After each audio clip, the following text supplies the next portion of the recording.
ുള്ള മലയാളികൾ സത്യം പറഞ്ഞ ഇവിടെ വന്നിട്ട് ഗൾഫിൽ വന്ന് നിൽക്കുന്ന ഒരു ഫീൽ പോലും ഞങ്ങൾക്കില്ലായിരുന്നു. ഞങ്ങൾ ഇത്രയും ദിവസം അവിടെ കരിക്കുവെള്ളം കുടിക്കാൻ പോകും, ആ വാഴപ്പണയിൽ പോയി ഇരിക്കും. ഇത്ര ദിവസം നമുക്ക് ഇതായിരുന്നു പരിപാടി. സാധാരണ ദുബൈയിലൊക്കെ ആയാൽ നമ്മൾ വേറെ എവിടെയെങ്കിലും കാണാം, ബുർജ് ഖലീഫ കാണാൻ പോകുന്ന നമ്മളാണ്. പക്ഷേ ഗൾഫുമാണ് നമ്മൾ നാട്ടിലുമാണെന്നുള്ള ഒരൊറ്റ ഫീല്. അത് നിങ്ങൾക്ക് ഏറ്റവും വലിയ ഭാഗ്യമുള്ളവരാണ് സത്യം പറഞ്ഞാൽ. അത് നിങ്ങൾ ദൈവത്തോട് നന്ദി പറഞ്ഞു. Thank you. ഏറ്റവും വലിയ സംഭവം ഞങ്ങൾ ദുബായിലൊക്കെ പോയി കഴിഞ്ഞാൽ ഉറക്കമില്ല. രാവിലെ 3 മണി 4 മണിക്കാണ് ഉറക്കം. ഇവിടെ സലാലെ വന്നിട്ട് 9:30 മണിയാകുമ്പോൾ ഞങ്ങളെ കിടത്തി ഉറക്കും. രാവിലെ 7 മണിക്കൊന്ന് വിളിച്ചുണർത്തും, 2-3 സ്ഥലം കാണിക്കും, ഉച്ചയ്ക്ക് ഊണ് കഴിക്കും, വീണ്ടും കൊണ്ട് കിടത്തും, 4 മണിയാകുമ്പോൾ വരും, കൊണ്ട് കറക്കും. സത്യം ഗൾഫിൽ വന്നിട്ട് ആദ്യമായിട്ടാണ് 9 മണിക്ക് കിടന്ന് ഉറങ്ങുന്നത്. ഞങ്ങളുടെ സുനിലിന്റെ അടുത്ത് ഞങ്ങൾ പറഞ്ഞു ഇത് സത്യം പറഞ്ഞ ഗൾഫല്ല എന്ന് പറഞ്ഞപ്പോൾ തെളിവിന് വേണ്ടി അയ്യൂബ് നബിയുടെ കബർ കൊണ്ട് കാണിച്ചിരുന്നു.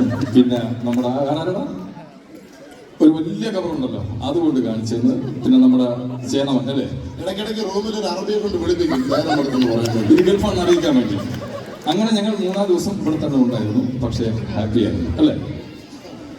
പക്ഷേ ഒരു സന്തോഷ വാർത്തയുണ്ട്. ഞാനത് നോബി അടുത്തല്ല, ഇവിടെ വെച്ച് ഫസ്റ്റ് അനൗൺസ്മെന്റ് ചെയ്യുകയാണ്. കാരണം നോബി അടുത്തൊരു പടത്തിൽ